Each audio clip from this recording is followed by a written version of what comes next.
Shalom! Hoje damos continuidade à nossa série Gente como a Gente e queremos ver um pouco sobre a vida de um personagem sobre o qual quase não se fala, mas cuja vida tem muito a ensinar. Queremos ver hoje sobre a vida de Ló. Mas antes de entrarmos nesse tema, vamos orar. Pai, nós queremos te dar graças pela tua bondade e misericórdia de nos proporcionar o conhecimento da tua palavra e a respeito de personagens cuja vida, ó Deus, tem tanto a nos ensinar. Pedimos que a tua graça seja conosco, nos ajudando na compreensão dessas lições de hoje. Em nome de Jesus. Amém. Ló foi um homem bom. Ele era um homem reto. E a Bíblia diz a respeito disso, que ele era uma pessoa que era justa, ela é chamada de justa na Bíblia. Vamos lembrar que Ló, ele caminhou com Abraão uma boa parte da primeira fase de Abraão, quando Deus o chamou. Eles viviam como família, como uma tribo familiar, e Terá era o patriarca. Então, quando Deus fala para Abraão sair da sua terra, da sua parentela, Ló vai caminhar junto com Abraão e eles então empreendem essa jornada. Ló vai junto. Não lemos muita coisa sobre Ló, mas o que nós encontramos na Bíblia é muito rico para nos trazer lições. Mas uma das coisas que a gente pode entender e tirar de lições é que Ló, ele acabou caminhando com Abraão quando Abraão estava aprendendo a conhecer Deus. Então podemos dizer que eles estavam descobrindo Deus juntos. É por isso que a gente vai entender que Jó tinha um coração temente a Deus. Durante esse tempo de caminhada comum, de convivência nessa primeira fase da jornada de Abraão, Ló e Abraão não tiveram problemas um com o outro. Na verdade, o que nós lemos é que os pastores de Ló e os pastores de Abraão estavam tendo conflitos entre si.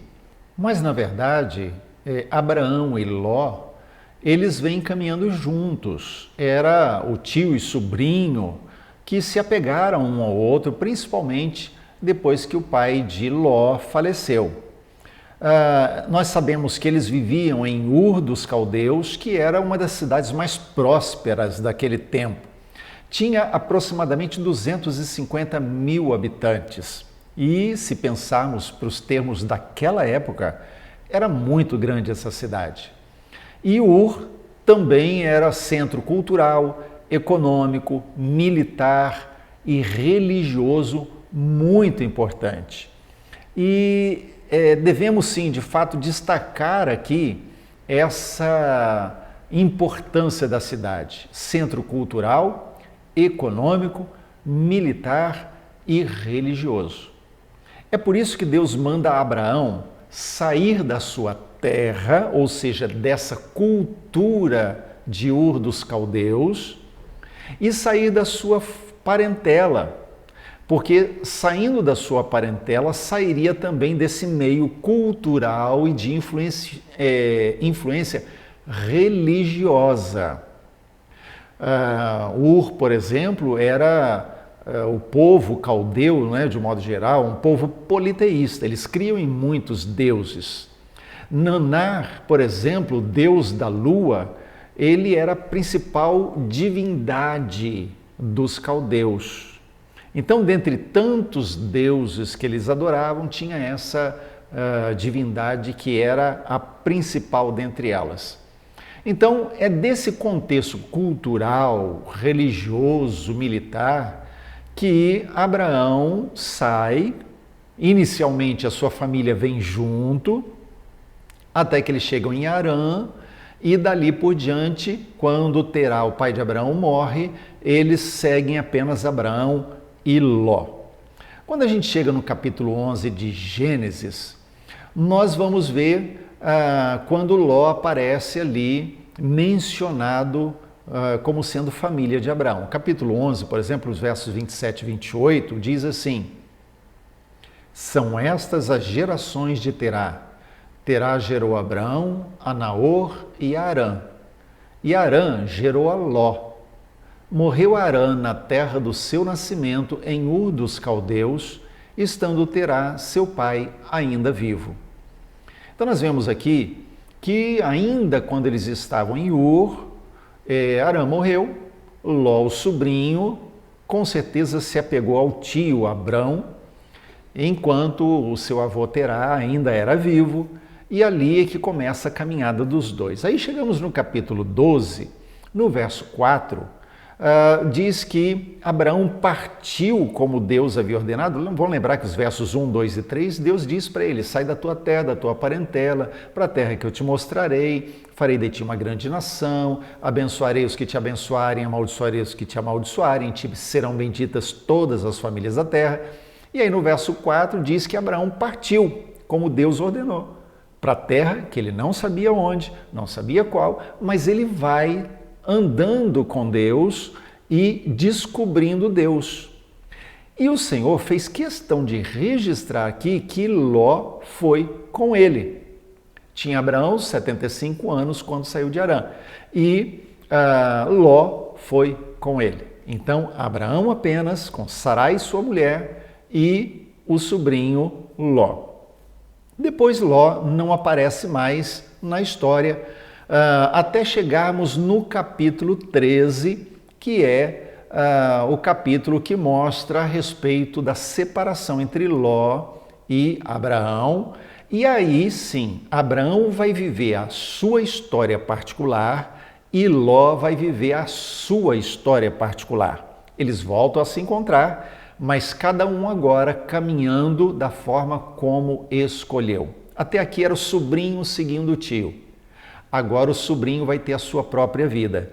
E aí vamos entender quais foram as escolhas de Ló. Então vamos ler no capítulo 13, a partir do primeiro verso, que diz assim: saiu, pois, Abrão do Egito para o Neguebe, ele e sua mulher, e tudo o que tinha, e Ló com ele.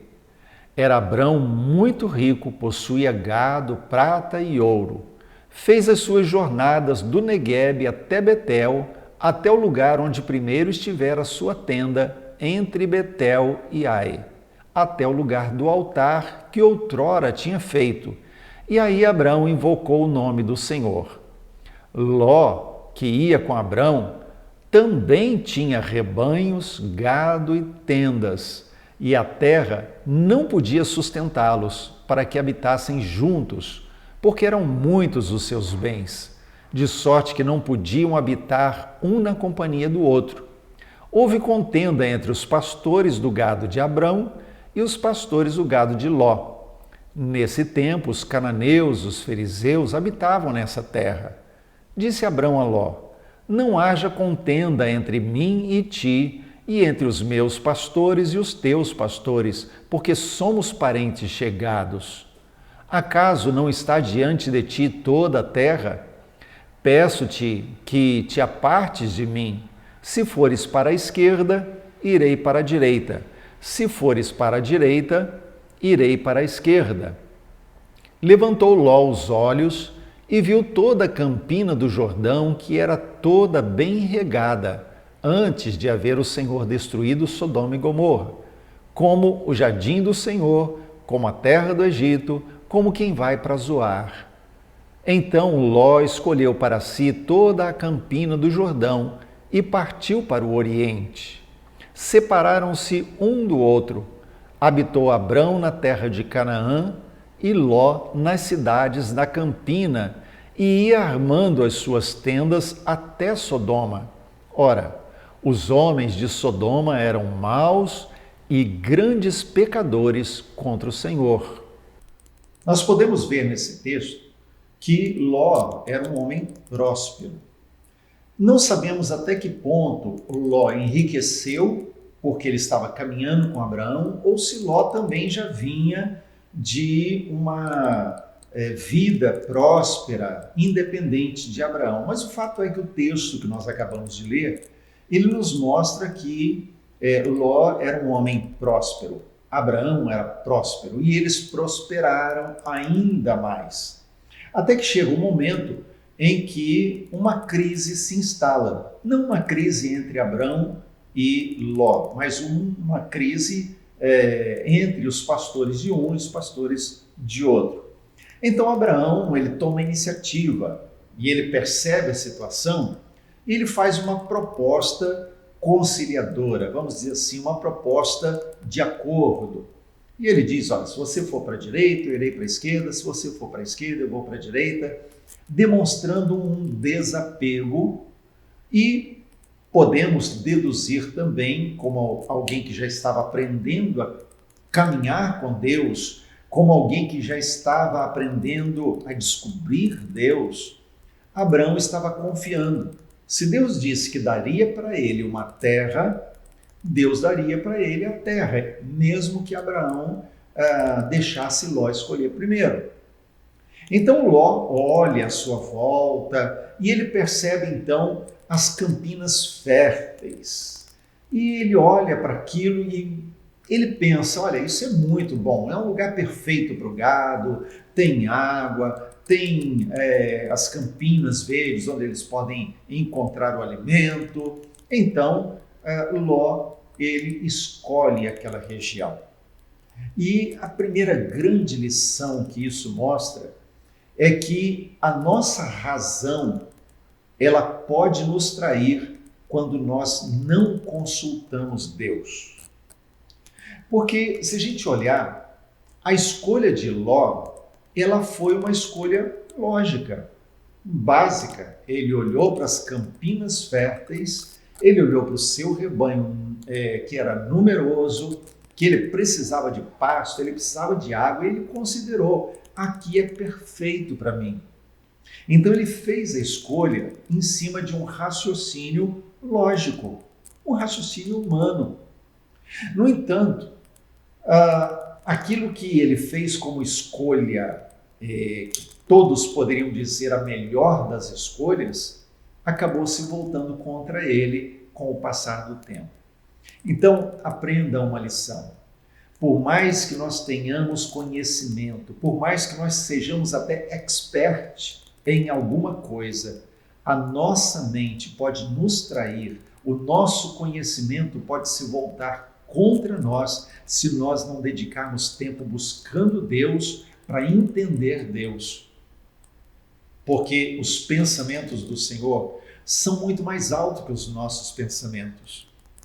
Então, Ló faz a escolha lógica, a escolha perfeita, vamos dizer assim. No entanto, ele não consegue enxergar o que vem depois. Mas os olhos do Senhor estão em todo lugar. A Bíblia diz que o Senhor, ele é onisciente, ele conhece todas as coisas. E com certeza Deus já sabia os desdobramentos de morar na região de Sodoma.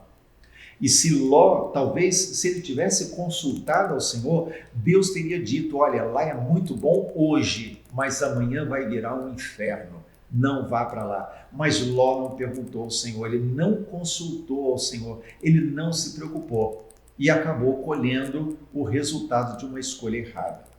Então, nunca se esqueça, mesmo que pareça a melhor das escolhas, mesmo que a lógica mostre que a sua escolha será melhor, busque ao Senhor. Ore, peça a direção de Deus, peça a confirmação do Senhor, para que você não venha se arrepender depois. Bom, nós não sabemos quanto tempo se passou depois disso, mas o fato é que eles se separam e Ló monta as suas tendas na direção de Sodoma. Embora o texto diga assim, nas cidades de Sodoma, que eram os arredores de Sodoma. E ele estava com as suas tendas por ali, naquelas campinas que ele viu. Então ele morava em tendas.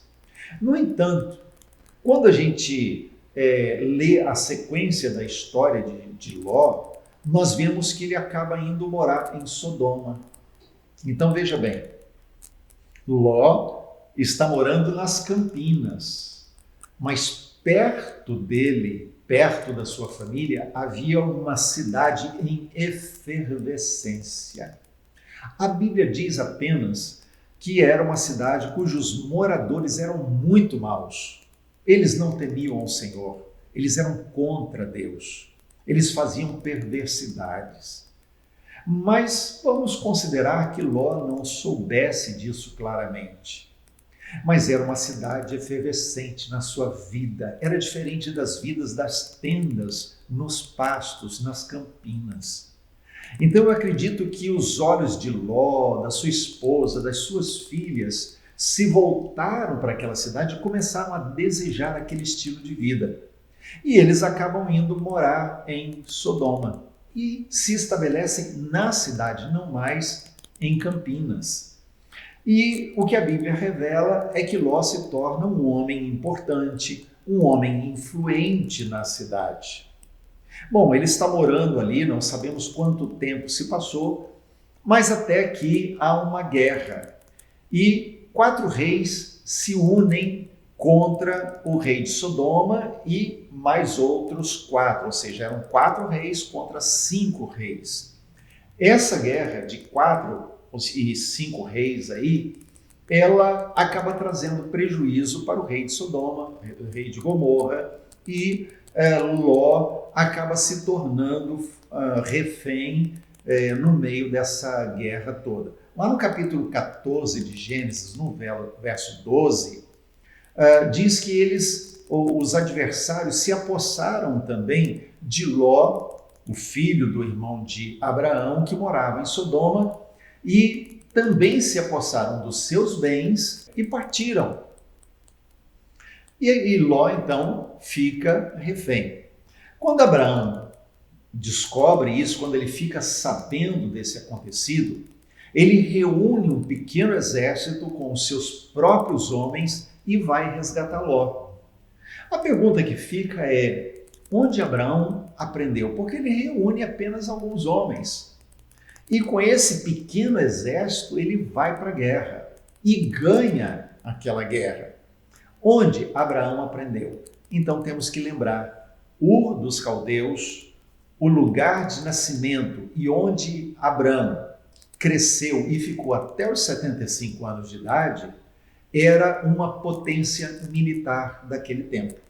Era um centro dos mais importantes, lembra? Cultural, de economia, militar e religioso. Então, com certeza, havia também essa influência militar nos moradores de Ur dos Caldeus. E Abraão tinha, com certeza, ali muito conhecimento nessa área também. Então, Abraão pega o seu exército e vai e consegue resgatar Ló. E Ló, ao invés de entender que aquilo poderia ser um sinal de Deus, de que ele estava vivendo no meio de um povo perverso, e Deus permitiu que ele, Ló, se tornasse refém, ao invés dele compreender aquilo como um sinal, ele volta para Sodoma e vai viver no meio daquele povo perverso, aquele povo que estava com o coração longe de Deus. E aí o tempo passa. Não sabemos quanto tempo passa, mas Ló acaba adquirindo uma respeitabilidade no meio daquele povo durante todo esse tempo. Em Gênesis capítulo 19, verso 9, quando Deus manda os anjos para tirar Ló de lá daquela cidade, porque o juízo de Deus viria sobre aquele povo, os moradores daquela cidade, eles intentam algo terrível, que a gente vai ver daqui a pouco, mas quando eles estão falando com Ló, naquele momento, eles dizem assim, retira-te daí, só ele é estrangeiro e veio morar entre nós e pretende ser juiz em tudo. Em outras palavras, o que eles estão falando aqui? Olha, Ló é um estrangeiro, ele veio morar aqui e ele está querendo ser um juiz. Ele está querendo ser juiz em tudo. Isso quer dizer que Ló possivelmente já era juiz em alguma coisa. E é nesse contexto, então, que Ló está se vendo nesse momento. Veja, ele foi liberto de ser refém, volta para Sodoma, adquire uma respeitabilidade no meio do povo e, de repente, ele se vê num momento crucial, definidor da sua vida e também dos destinos daquela cidade.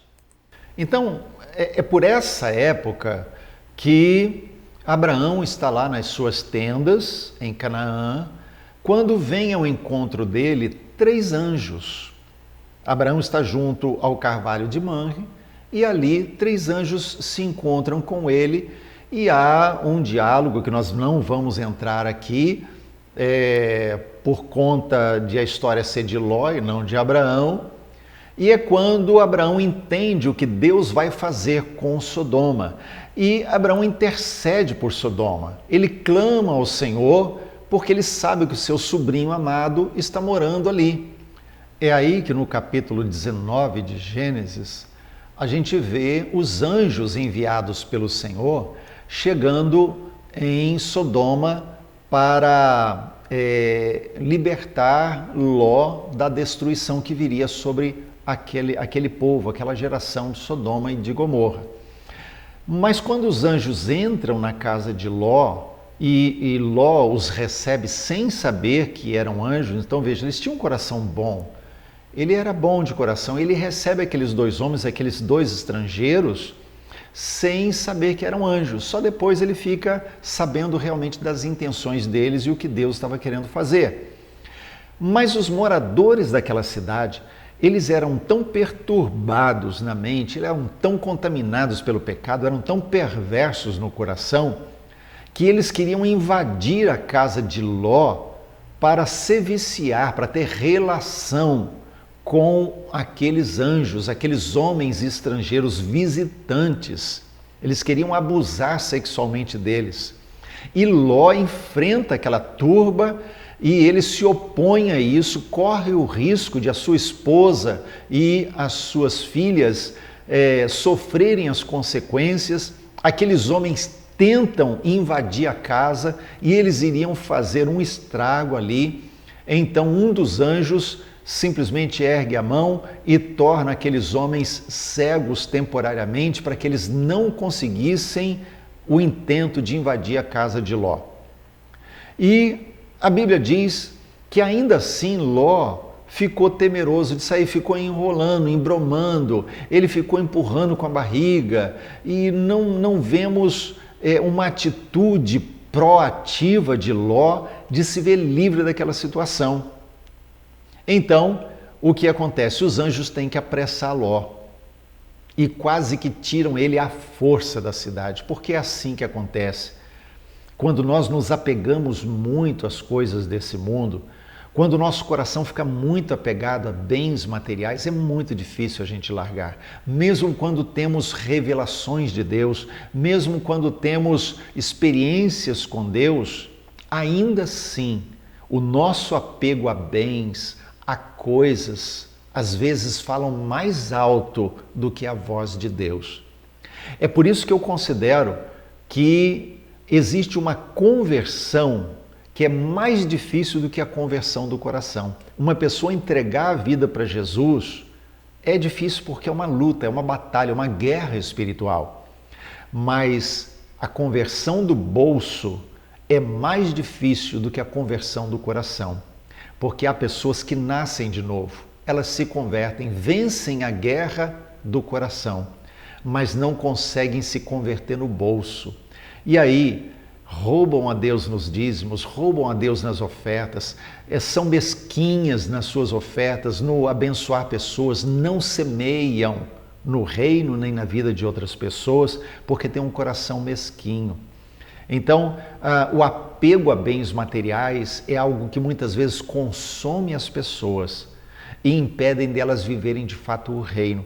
E Ló estava a ponto de perder a vida e o reino, a bênção de Deus, por estar tão apegado às coisas daquela cidade. E o mais interessante é que eles têm que quase tirar Ló à força. E quando eles convencem Ló de que tem que sair, tem que pegar na mão de Ló, no braço de Ló e sair arrastando ele da cidade junto com a família, os genros de Ló não acreditam. Ou seja, Ló era um homem justo. Ló tinha convicções, mas ele não conseguia expressar isso para os seus genros. Eles não conseguiram aceitar que aquilo que ele estava falando era verdadeiro. E os genros ficam na cidade enquanto as filhas de Ló vão com ele, tiradas quase que à força da cidade. E aí nós vemos a sequência dos fatos, porque quando eles saem, a ordem explícita é não olhem para trás, ou seja, se vocês estão apegados, desapeguem já. Deixem para trás tudo que é do mundo, tudo que é material, tudo que é aquilo que ocupa o primeiro lugar. Coloque os seus olhos para frente no Senhor. Então, o que acontece? No meio do caminho, a esposa de Ló olha para trás, porque nem a esposa ele conseguiu ganhar. Até ela tinha os seus olhos voltados para as coisas do mundo, as coisas de Sodoma. Quando o anjo tira eles dali, diz para Ló o seguinte: vão para o monte, corram para o monte, porque se vocês forem para o monte, vocês serão poupados. Então era uma ordem explícita, direta. No entanto, Ló, ele tem uma atitude muito estranha, porque ele não obedece. Veja só, ele sabe que o povo é perverso, ele vê a iminência de castigo, ele é tirado quase à força por anjo, ele viu o poder de Deus manifesto através do anjo. No entanto, quando o anjo está tirando, ainda assim ele está tão apegado a coisas materiais que ele diz assim: olha, será que eu não posso ir para aquela outra cidade? Tem aqui uma cidadezinha chamada Zoar, me permita fugir para lá. O anjo só permitiu que Ló fosse para Zoar porque Zoar não estava no radar da destruição. Porque, vamos dizer assim, é como dissesse assim: ó, eu vou fazer uma concessão. O seu lugar é lá no monte, mas você quer ficar numa cidade. Então tudo bem, lá não vai ser destruído, pode ficar lá. É mais ou menos isso que acontece. Lá no capítulo 19, verso 29 de Gênesis, diz mais ou menos assim: ao tempo que destruía as cidades da campina, está falando de Sodoma e Gomorra, lembrou-se Deus de Abraão e tirou Ló do meio das ruínas quando subverteu aquelas cidades onde Ló habitava. Então, veja só, Deus acabou livrando Ló por causa de Abraão, porque se dependesse de Ló, ele ficava em Sodoma. Ele ainda estava muito apegado.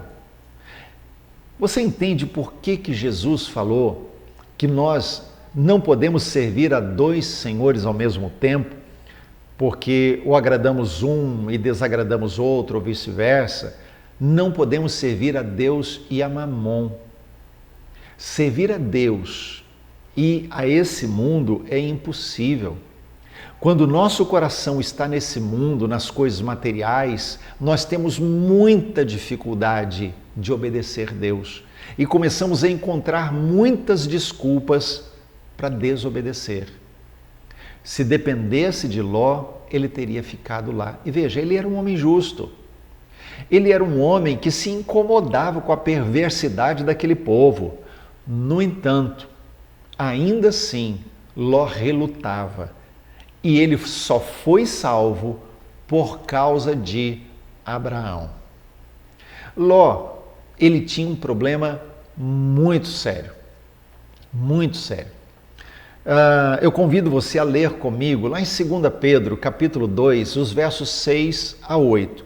Leia e observe o que a Bíblia fala a respeito disso. O Senhor vem falando sobre juízo do próprio Deus. E ele diz, nesse texto, nós vamos destacar os versos 6 a 8. E reduzindo a cinzas as cidades de Sodoma e Gomorra, ordenou-as à ruína completa, tendo-as posto como exemplo a quantos venham a viver impiamente. e livrou o justo Ló, afligido pelo procedimento libertino daqueles insubordinados, porque este justo, pelo que via e ouvia quando habitava entre eles, atormentava sua alma justa cada dia por causa das obras iníquas daqueles. Então Ló tinha um problema sério. Deus estava para vir destruir. Deus livrou. Havia ali um justo e ele se afligia. Só que havia um problema sério. Ló sabia o que era certo e o que era errado. Ele se afligia com aquilo que era pecado. Mas muito provavelmente, pelo que deduzimos na história, Ló sabia, mas não falava. Ló conhecia, mas não influenciava. Ló tinha uma posição de relevância, mas não fazia diferença no meio do povo. Quando os anjos foram buscar Ló, o encontraram onde? Na porta da cidade, um lugar de relevância. Ele era aquele que as pessoas viam como um juiz. Ele julgava causas do povo. Então, o que eu creio é que Ló deixou-se seduzir pelos sistemas malignizados da cidade. Os sistemas cheios de pecado acabaram seduzindo a ele, mas principalmente a sua família. E aí eu quero chamar a atenção. A família foi seduzida e Ló não fez nada. Homens, pais, maridos, vejam o exemplo de Ló. Ele era sim um homem temente a Deus, ele era um justo, ele sabia o que era certo e o que era errado, mas ele permitiu que a sua família fosse seduzida pelo pecado. Veja, Ló começou pelas campinas e terminou na cidade de Sodoma, onde o povo era perverso, e logo de cara Deus diz isso, o povo era perverso de coração. Ele devia fugir para o monte, preferiu a cidade de Zoar. A sua mulher, que deveria ser a sua auxiliadora, aquela que estava diante dele, aquela que estava com ele embraçando a mesma fé, virou estátua de sal, porque era apegada a Sodoma. As filhas de Ló engendraram um plano para ter filhos com o próprio pai. O coração delas tinha sido pervertido pelo pecado. E através das filhas de Ló surgiram as moabitas. Através da primogênita, da mais velha, nasceram os moabitas. A mais velha gerou filho com o próprio Ló e veio os moabitas, inimigo de Israel. A mais nova também teve relações com o próprio pai, com Ló, e teve como descendência os amonitas, inimigos de Israel. Veja comigo agora o que diz o capítulo 19 de Gênesis, a partir do verso de número 30. Subiu Ló de Zoar e habitou no monte, ele e suas duas filhas, porque receavam permanecer em Zoar. E habitou numa caverna, e com ele as duas filhas. Então a primogênita disse à mais nova: Nosso pai está velho, e não há homem na terra que venha unir-se conosco, segundo o costume de toda a terra. Vem, façamo-lo beber vinho, deitemo-nos com ele, e conservemos a descendência do nosso pai. Naquela noite, pois, deram a beber vinho a seu pai Ló, e entrando a primogênita, se deitou com ele, sem que ele o notasse, nem quando ela se deitou, nem quando se levantou. No dia seguinte, disse a primogênita à mais nova: Deitei-me ontem à noite com meu pai, demos-lhe a beber vinho também esta noite. Entra e deita-te com ele, para que preservemos a descendência de nosso pai. De novo, pois, deram aquela noite a beber vinho a seu pai. E entrando a mais nova, se deitou com ele, sem que ele o notasse, nem quando ela se deitou, nem quando se levantou. E assim as duas filhas de Ló conceberam do próprio pai. A primogênita deu à luz um filho e lhe chamou Moabe. É o pai dos moabitas até o dia de hoje. A mais nova também deu à luz um filho e lhe chamou Ben-Ami. É o pai dos filhos de Amon até o dia de hoje. Então veja, Ló, ele não conseguiu ser a liderança espiritual da sua própria família e a sua família descambou. Não conseguiu ver os erros que estavam cometendo. A mulher de Ló vira estátua de sal. As duas filhas engendram um plano, embebedam o próprio pai Ló e geram filhos com ele. E o resultado disso é que Israel ganha duas nações inimigas. Porque um homem, embora justo, embora conhecendo a verdade, embora tendo experiências de conhecer Deus junto com Abraão na primeira caminhada, ele permitiu que a sua família ficasse sem cobertura, sem liderança. E isso é o que acontece nas famílias cristãs, quando os homens, conhecedores de Deus, não assumem a liderança espiritual, não assumem o seu papel sacerdotal e não se colocam numa postura de dar direção, de dar a resposta de Deus para as necessidades da sua família. E o resultado final, muitas vezes, é catastrófico. E o meu desafio a você é: erga os seus olhos para o Senhor, não para as campinas, não para os lugares chamativos. Permita que os seus olhos sejam seduzidos pelo Senhor e não pelos bens desse mundo. Coloque o seu coração no Senhor, busque o reino de Deus em primeiro lugar e permita que o Senhor, através de você, edifique a sua casa. A sua casa será uma casa bem-aventurada na medida em que você permitir que o Senhor seja o dono, seja o rei, assuma o trono, o comando das suas decisões. Que você não decida apenas porque chegou à conclusão do que é melhor, mas tome as suas decisões com base naquilo que conhece de Deus, daquilo que Ele deseja para a sua vida. Coloque o seu coração nas mãos do Senhor, entregue tudo a Ele e o mais Ele fará.